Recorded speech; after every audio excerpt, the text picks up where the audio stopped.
To plan your day and stay safe. From KCRG TV 9, this is First Alert Weather Now. And happy Wednesday evening to you all. Welcome to First Alert Weather Now. I'm meteorologist Corey Thompson. And I'm meteorologist AJ Rickman. Back with you for another night of some in-depth looks at your First Alert forecast. We're going to take a closer look at Hurricane Francine, what's going on along the Gulf Coast as that system is now ashore. Latest updates from there, as well as a new feature courtesy of meteorologist AJ Rickman. Absolutely, yeah, we'll take a look at that. We'll have a look at some impacts it's going to have on weather here in eastern Iowa over the next couple of days. And then we'll look at some other stuff too, including a quick check on our climate and how we were this summer with temperature and precipitation. Looking forward to that. But first, what you need to know if you're headed out this evening, which is set up to be a fairly quiet evening indeed. We're going to keep it warm, and our temperatures this evening will be on the warmer side of this time of year's expectations. And we're going to do that again on Thursday in terms of our highs, but then things turn a little bit cooler. Hurricane Francine moving into the Midwest, or at least close to it, enough to affect our forecast looking ahead, and then your first alert to the next best chance for some showers and storms, holding off all the way until we get toward next week. So even though we will have some influence from those tropical remnants, it looks like precipitation will be hard to come by. The biggest impact? Those temperatures that will be seeing a bit of a drop by Friday and Saturday. That will be going from the mid-80s to around 80 degrees. Some folks a little bit cooler than that. Not a substantial or drastic change, but it will be one that you may notice, especially as we head into those busy weekend activities, including Friday night lights. Temperatures will be cooling off over the next several hours, but as we go through the evening, still into the low 70s or even upper 60s. So if you have Wednesday evening plans that take you outside, it certainly will be on the warm side. You will notice a little bit of that wildfire smoke up aloft, causing that extra orange and red sunset. But overall, not that bad as we look ahead over the next few hours. Absolutely, so should be a pretty nice night. Yeah, and tomorrow morning too, starting off a little bit on the cool side. But we've got those activities coming up. We've got football games. We've got all sorts of stuff in the fall. Meteorologist Joe Winters has your forecast for fun. Great thing about eastern Iowa, there's always a lot going on. And if you have an event in your community you'd like to see featured on our forecast for fun, email us with some details, weather@kcrg.com. Your walking forecast the next several days looks good. A little warmer on Thursday, a little more humid on Friday and Saturday as those high temperatures get close to 80 degrees. A few more clouds build, but it does look like we are going to stay dry. Nice day to be out on the trails. Friday night lights, feature game on 9.2, 7:30 is when we start coverage. Columbus Community taking on Lisbon. It looks great with a kickoff at 76, fourth quarter at 72. A mostly cloudy sky, so it's going to be a little warmer than the past couple of games, but it is going to once again be quiet weather-wise. Farmers Market in Marion, 8 to 11 a.m. We've got 66 degrees as the market starts off. Looks dry with a mostly cloudy sky on Saturday. And of course, don't forget to fall into Marion with the parade on Saturday as well. Steps off at 10 o'clock with temperatures close to 80 degrees. 15th Street to 6th Avenue. Lots of candy for the kids. First Alert Storm Team on hand as well. Should be great if you are headed to the parade in Marion. Now, this week's kickoff forecast includes 81 degrees for the Hawkeyes. Troy is in town, 3 o'clock kickoff. UNI travels to Nebraska with 83 degrees. That's a 6:30 kickoff. And as we break down the Iowa forecast for you, 71 for your tailgate, so warmer certainly than last week, about 79 at kickoff. And as that game comes to a close around 6 o'clock or so, 78 degrees. East winds expected around 5 to 10. And finally, we still are talking about opening weekend at Mumfest out at Bloomsbury Farms. 80 degrees on Saturday, 82 on Sunday. Again, some very pleasant weather conditions. No real fall weather conditions, but we know that cooler weather's coming. Get out and enjoy some forecasts for fun across all of eastern Iowa over the next several days.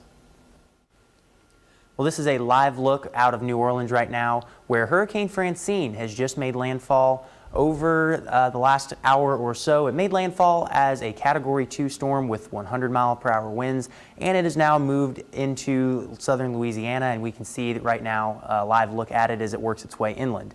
So a lot of rainfall, some flooding as well as a concern with this storm. As it tracks to the north, it'll quickly weaken into a tropical storm, and then it'll weaken into a tropical depression and eventually into a subtropical low as it works its way north into northern Arkansas and southern Missouri by the time we get to Friday afternoon. That is going to be where it stalls out and kind of hangs out for a couple of days as well, so we won't be seeing any significant rainfall from this storm, but we'll see some other impacts as well, and that's something Corey will fill in the details on coming up in your full forecast. Hurricane Francine, current watches and warnings. We do have hurricane warnings and tropical storm warnings along the coast of Louisiana, as well as some places in Mississippi and far western Alabama, and then a tropical storm watch in southern Mississippi.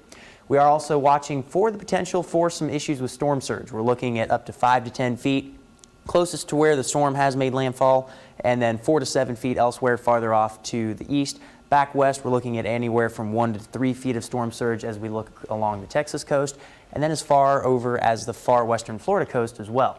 Now, when a Category 1 makes landfall, of course, Francine was upgraded to a 2 just before it did make landfall, but still, some things you'll be wanting to be concerned with are siding removed from houses, shingles blown off as well as power outages, and then there will also be some flooding concerns and large tree branches and some down power lines. So as the storm continues to move north, luckily it'll continue to weaken, but then it will have some impacts in our weather, and that's something that Corey's going to talk about coming up. Now, your first alert forecast with meteorologist Corey Thompson. Unfortunately, we are dealing with much quieter weather here in eastern Iowa. Nearly total clear, full skies with no clouds around, but it does look like there are a few. You can see off to the west, this sunset that is about to take place on our Marion City Cam. A lot of orange color to it, a lot of red to it as well. That is the wildfire smoke that's involved in the atmosphere. It's at the upper levels. We have seen a little bit of a minor reduction in air quality here down at the surface. It's pretty low though, and it's on the low end of that second category, moderate. So if you have an extremely sensitive respiratory system to some of that particulate pollution, you may feel a bit of the effect from that, although I wouldn't necessarily say you'd have to make drastic changes to your life, at least as it stands right now. We'll be keeping a close eye on that air quality as we look ahead, but for now we're not too worried about it. Near Marion City Cam temperatures right around 81 degrees in Marion and Cedar Rapids, Dubuque at 78, 84 in Waterloo. Winds out of the south between about 5 to 10 miles per hour. That's about where we've been the past couple of days too in terms of that relatively light but steady southerly breeze. No major impacts over the next 24 hours here on your first alert. We keep things dry, winds will stay reasonable, and not expecting fog to develop tomorrow. And even though tomorrow will be the warmest day of the week, we're not expecting big trouble there either. And tonight's setup involves a cold front well to our northwest. It's going to take its time to get here, and in fact, it's probably not going to make it here for quite some time because of the impact of what will be left of Hurricane Francine, starting to move in from the south. By later tonight, we'll already be seeing a few clouds from it in central Missouri into southern Illinois, not that far away. They'll be impacting us as we go through the day tomorrow. So your first alert forecast overnight, calling for temperatures around 57 degrees in Fayette, 58 in Iowa City. Our normal lows are actually a little bit cooler than this in many cases, so we are running just a bit above that. Winds out of the southeast between about 5 to 10 miles per hour. Now, as we go through the day tomorrow, notice on Pinpoint Futurecast, not a lot of change. We're going to keep things mostly sunny for the start on Thursday. Through the morning hours, no trouble. But by 8 o'clock, a few of those clouds starting to inch into our southern zone. Areas along and south of Interstate 80 may see some of those clouds move northward, and then that process continues as we go through the day on Thursday. But still, these clouds will be thin enough that a lot of sunshine will still sneak through. And so we're still expecting a warm one as we go through Thursday. Now, later Thursday night into Friday, thicker clouds do tend to get involved, and that will actually limit some of that sunshine and limit our temperatures as a result. But your first alert zone cast for tomorrow, 83 degrees in the northeast zone at Edgewood, 85 in Cascade. Winds out the southeast between about 5 to 15 miles per hour. 84 in Allison and 88 in Waterloo in the northwest zone. A warm one indeed as we head toward the tail end of the work and school week. 86 in Belle Plaine, 86 in Cedar Rapids too. Winds out the east between about 5 to 15 as we go through the day as that tropical system gets a little bit closer. 86 in Marengo, 85 in Riverside. Very warm. Our normal highs still in the upper 70s. Here's what's left of Hurricane Francine moving to the north. It's going to track just along and near the Mississippi River, taking it close to Memphis. And then we feel the impacts of its clouds. Some of the rain tries to make it a little bit farther north, but it's going to run into some drier air and just kind of run out of steam. That system is going to dissipate, and that chance for rain should stay to our southeast. And it looks like we're going to miss out on much in the way of a precipitation chance. That's good news for those events that are taking place this weekend that meteorologist Joe Winters described and other such occasions. Next week, though, is when we're keeping a closer eye on some of those shower and storm chances for Wednesday and Thursday. We'll take a little bit of a look at those in just a bit. But for now, it's not that much to worry about, which is the good news there. Absolutely, yeah. But it is, even though we're not seeing a ton of impacts from Francine, it is still amazing that just the impact that you can get from these storms and just the wide-reaching area they can, impact. Like coming all the way up to Iowa, we get the increase in humidity, we get the cloud cover, just something that for me, growing up, being interested in weather, always kind of amazed me, just how far they can make it. And they can, and this far north too, where we can feel some of those impacts. It's rare that we get like heavy rain from them, but it has happened over the past couple of years. Tropical storm Cristobal, I remember from a few years ago, dumped some pretty heavy rain in eastern Iowa. Usually the impacts, you see those clouds, you see a little bit of the wind, and that's what we're expecting this weekend. Yeah, absolutely. Yeah. And we do have a new feature featuring you. Yes, absolutely. So we're going to have a look at our climate close-up. It's a segment we've had in the past that we are bringing back. And for this one, I had a talk with our state climatologist, Justin Glisson, to talk about what was going on over the summer with our temperatures and our precipitation. Welcome to this week's Climate Close-Up. For our connection this week, we will be speaking with our state climatologist, Justin Glisson, who I have here in the monitor next to me. Justin, how are you doing today? Doing well, AJ. How are you? I'm doing really well, enjoying the little shot of fall weather that we had over the weekend and getting ready for the warmer weather we've got on the way. So speaking of climate and weather and things such as that, we'll go ahead and jump into our first question. So it seems like this summer it was kind of wet and stormy at times, especially compared to the last couple of years when we were dealing with drought and some exceptionally dry summers. So that has left a lot of folks, including myself, wondering, did we really experience a summer that was that much wetter than average, or does it just kind of seem that way since the last couple of summers have been so dry with the drought we've been dealing with? Yeah, great question. And it's a little bit of both. If you look at eastern Iowa, it's been the wetter part of the state through meteorological summer, June, July, and August. But when you compare from the last few summers, definitely have been wetter. We're slightly above average overall across the state, even with some precipitation deficits in western Iowa. But you think of 2023 going back to 2020, that 4-year stretch was the 5th driest 4 years on record. Now we're in the 11th wettest year on record through August. So definitely we've switched the interactions that we've had with a large-scale atmosphere, bringing us more severe weather. This has been the most active severe weather season since 2004. More thunderstorms, more rainfall. We broke the drought, and we are slightly wetter.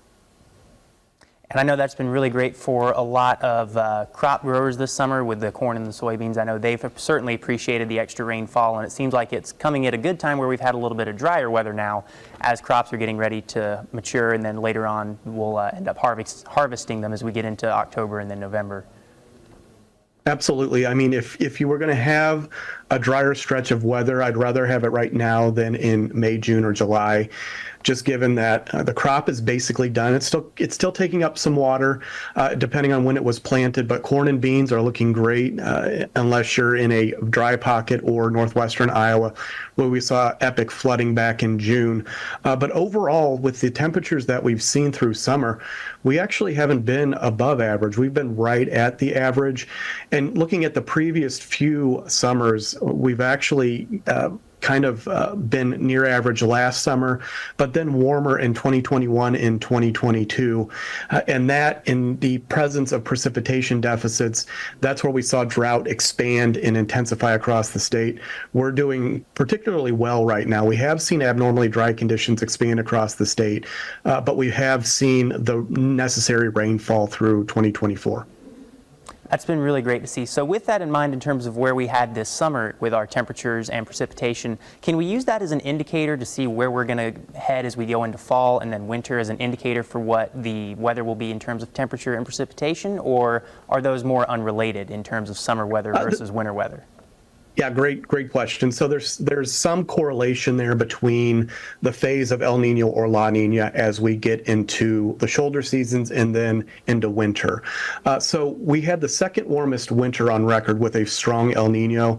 And then when we see the transition to the potential La Nina in September, October, November timeframe, which we're still looking at 66% of that occurring, when we have the INSO neutral or in between those two phases, we typically see a warmer and wetter spring, and that's where we've seen a very active severe weather season.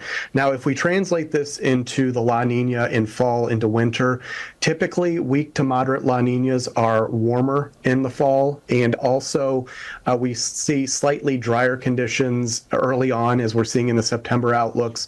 But when we look at wintertime in general with La Nina, a wintertime potential, we have seen over the last 3 La Ninas, which were just in 2020 through 2022, all over the place in terms of temperature and all over the place in terms of precipitation. So less guidance on that La Nina phase as we get into winter, but we've definitely seen with the La Nina winters in the previous few years, lots of variability. We've had cold air outbreaks. We've also had very warm weather in stretches. So we'll just have to see how fall shakes out, and that'll give us an indication of how strong this La Nina is and what we can definitely get in wintertime.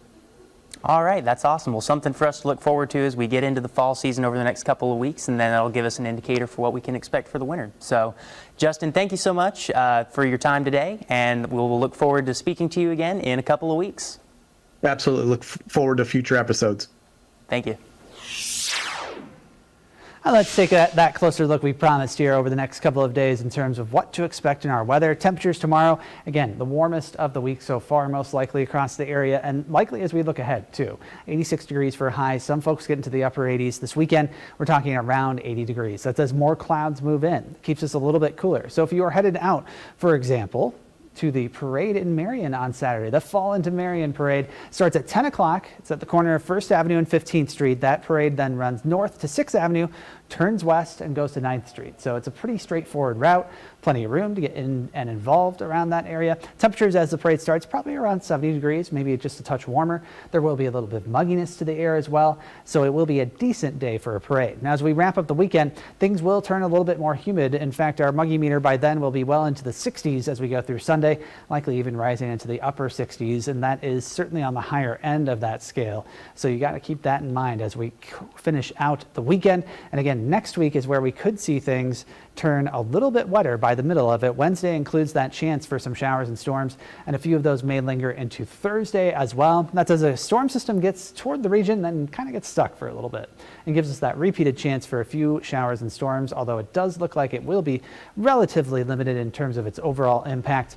During this time, temperatures will also warm up. We're headed for the mid 80s by the middle of next week, but it does look like we may trend toward drier weather again late next week. Still several days away. We want you to stick with us over the next couple of days, and we'll give you the latest information as we know it, but as it stands, that's as we know it. So it does look like at least a decent weekend across eastern Iowa. Absolutely. It'll be a decent weekend, but I don't know about you. I'm looking forward to some more rain. It's been a minute. It has, and I think hopefully we can get a little bit next week. Perhaps we're going to have to watch to make sure that we stay dry this weekend. At this point, it does look like we will.